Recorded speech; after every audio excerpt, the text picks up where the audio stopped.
It's an industry in crisis. Today, hundreds of pig farmers from across the country have gathered here in Westminster to tell MPs and retailers that unless something happens to the pig price, they won't be producing for much longer.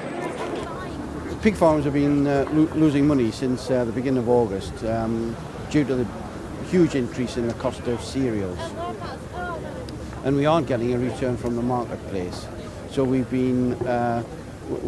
resurrected our Pigs Are Worth It campaign to say pigs are still worth it. And we've been in discussion with retail and campaigning now for several months. Things haven't got any better. In fact, the return from our pig from selling pigs has reduced. So we've resorted once again to a demonstration here to draw attention to the problems that we're having.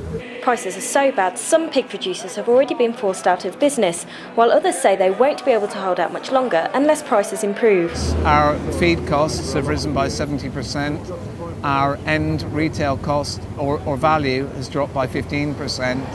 And so we're losing large amounts of money, and the banks won't keep on supporting the business. We made it like we're smiling today because we've seen a lot of friends we haven't seen for a while, but basically we won't all be here like this next year.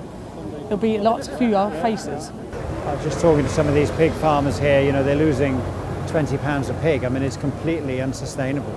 And when one is talking about British food security, the future of food production, these people have no chance of reinvesting, and without any reinvestment, there's no future, is there? That's the problem. But it's not just farmers who are calling on retailers to raise prices to help the pig industry. Some famous faces also came along to add their voices to the campaign.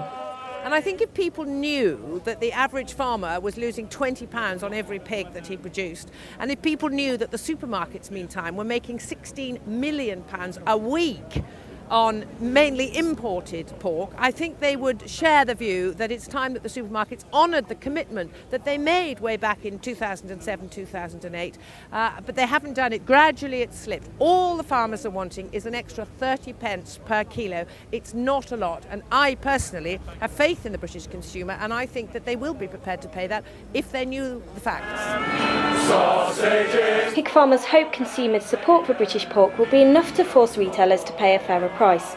Otherwise, there'll be no pig industry left to sing about. Caroline Stocks for Farmers Weekly in Westminster in London.